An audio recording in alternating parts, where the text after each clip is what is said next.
cuento Es que somos muy pobres de Juan Rulfo narra sobre la fatalidad que vive una familia por una serie de eventos, los cuales reflejan el abandono sobreentendido del gobierno mexicano a su pueblo, a la pobreza y a las terribles consecuencias.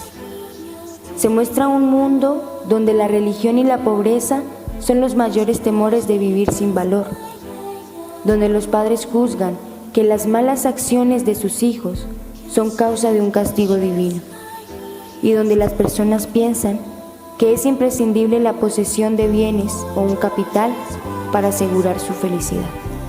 A continuación, escucharán la narración de esta historia. Aquí todo va de mal en peor. La semana pasada se murió mi tía Jacinta, y el sábado, cuando ya la habíamos enterrado y comenzó a bajarse la tristeza, comenzó a llover como nunca. A mi papá eso le dio coraje, porque toda la cosecha de cebada estaba soleándose en el solar, y el aguacero llegó de repente, en grandes olas de agua, sin darnos tiempo ni siquiera a esconder, aunque fuera un mano. Lo único que pudimos hacer, todos los de mi casa, fue estarnos arrimados debajo del tejado, viendo cómo el agua fría que caía del cielo quemaba aquella cebada amarilla tan recién cortada.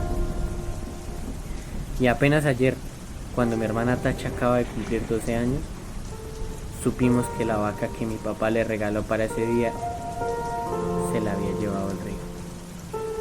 El río comenzó a crecer hace 3 noches, a eso de la madrugada.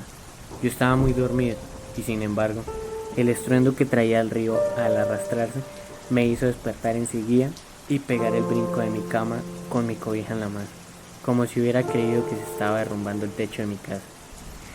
Pero después me volví a dormir, porque reconocí el sonido del río y porque ese sonido se fue haciendo igual hasta traerme otra vez del sueño. Cuando me levanté, la mañana estaba llena de nublazones y parecía que había seguido lloviendo sin parar. Se notaba en que el ruido del río era más fuerte y se oía más cerca. Se olía, como se huele una quemazón, el olor a podrido del agua revuelta. A la hora que me fui a asomar, el río ya había perdido sus orillas, iba subiendo poco a poco por la calle real y estaba metiéndose a toda prisa en la casa de esa mujer que le dicen la tambora.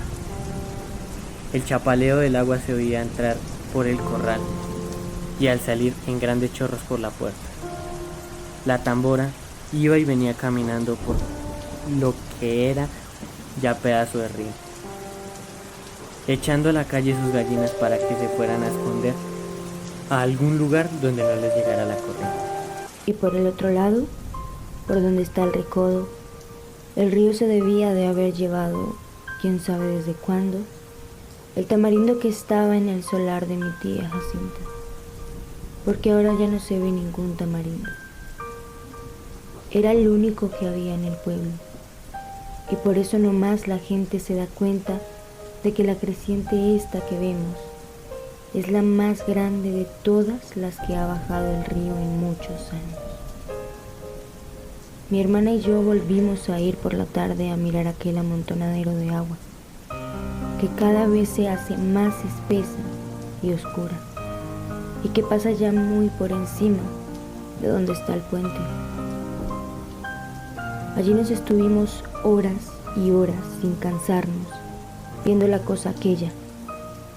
Después nos subimos por la barranca, porque queríamos oír bien lo que decía la gente, pues abajo, junto al río, hay un gran ruido, y solo se ven las bocas de muchos que se abren y se cierran, y como que quieren decir algo, pero no se oye nada. Por eso nos subimos por la barranca, donde también hay gente mirando el río y contando los perjuicios que ha hecho. Allí fue donde supimos que el río se había llevado a la serpentina, la vaca esa que era de mi hermana Tasha, porque mi papá se la regaló para el día de su cumpleaños. Tenía una oreja blanca y la otra colorada, y muy bonitos ojos. No acabo de saber por qué se le ocurriría a la serpentina pasar el río cuando sabía que no era el mismo río que ella conocía de a diario. La serpentina nunca fue tan atarantada.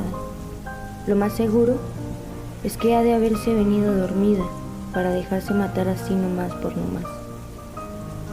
A mí muchas veces me tocó despertarla cuando le abría la puerta del corral, porque si no, de su cuenta, allí se hubiera quedado el día entero con los ojos cerrados, bien quieta y suspirando, como se oye suspirar a las vacas cuando duermen.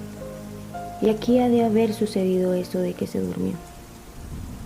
Tal vez se le ocurrió despertar al sentir que el agua pesada le golpeaba las costillas. Tal vez entonces se asustó y trató de regresar, pero al volverse se encontró entreverada y acalambrada entre aquella agua negra y dura como tierra corrediza. Tal vez bramó pidiendo que le ayudaran. Bramó como solo Dios sabe cómo. Yo le pregunté a un señor que vio cuando la arrastraba al río si no había visto también al becerrito que andaba con ella, pero el hombre dijo que no sabía si lo había visto, solo dijo que la vaca manchada pasó patas arriba y muy cerquita de donde él estaba, y que allí dio una voltereta y luego no volvió a ver ni los cuernos, ni las patas, ni ninguna señal de vaca. Por el río rodaban muchos troncos de árboles, con todo y raíces, y él estaba muy ocupado en sacar la leña, de modo que no podía fijarse si eran animales o troncos los que arrastraba. No más por eso no sabemos si el becerro está vivo o si se fue detrás de su madre río abajo, y si así fue, que Dios los ampare a los dos. La apuración que tienen en mi casa es lo que pueda suceder el día de mañana. Ahora que mi hermana Tacha se quedó sin nada porque mi papá con mucho trabajo había conseguido a la serpentina desde que era una vaquilla para dársela a mi hermana, con el fin de que ella tuviera un capitalino y no se fuera a ir de piruja como lo hicieron mis otras dos hermanas, las más grandes. Según mi papá, ellas se habían echado a perder porque éramos muy pobres en mi casa y ellas eran muy retobadas desde chiquillas, ya eran rezangonas, y tan luego que crecían les dio por andar con hombres de lo peor, que les enseñaron cosas malas. Ellas aprendieron pronto y entendían muy bien los chiflidos cuando las llamaban a altas horas de la noche. Después salían hasta de día, iban a cada rato al río, y a veces, cuando uno menos se lo esperaba, allí estaban en el corral, revolcándose en el suelo, todas encueradas y cada uno con un hombre trepado encima. Entonces mi papá las corrió a las dos. Primero les aguantó todo lo que pudo, pero más tarde ya no pudo aguantar más y les dio carrera para la calle. Ellas se fueron, pero a Yutla, o no sé para dónde, pero andan de pirujas. Por eso le entra mortificación a mi papá. Ahora por la Tacha, que no quiere que vaya a resultar como sus otras dos hermanas, al sentir que se quedó muy pobre viendo la falta de su vaca, viendo que ya no va a tener con qué entretenerse mientras le da por crecer y pueda casarse con un hombre bueno, que le pueda querer para siempre.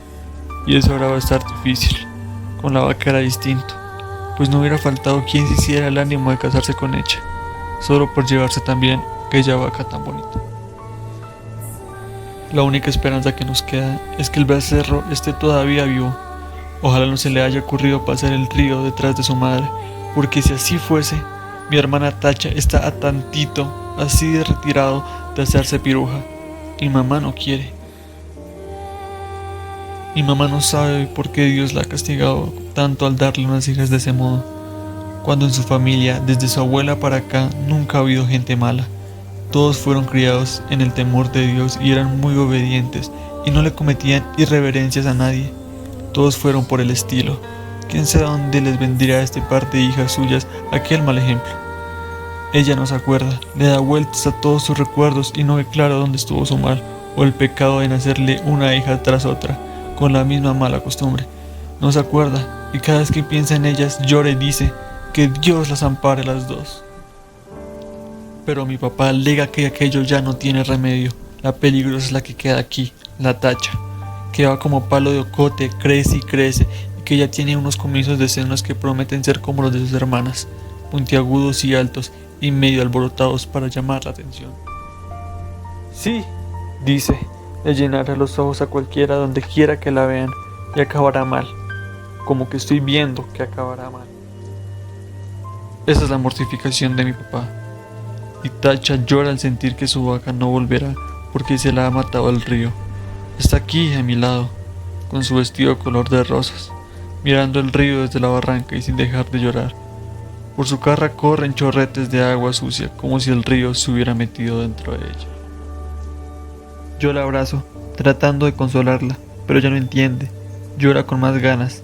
De su boca sale un ruido semejante al que se arrastra por las orillas del río, que la hace temblar y sacudirse todita. Y, mientras la creciente sigue subiendo, el sabor a podrido que viene de allá salpica la cara mojada de Tacha, y los dos pechitos de ella se mueven de arriba abajo, sin parar, como si de repente comenzaran a hincharse para empezar a trabajar por su perdición.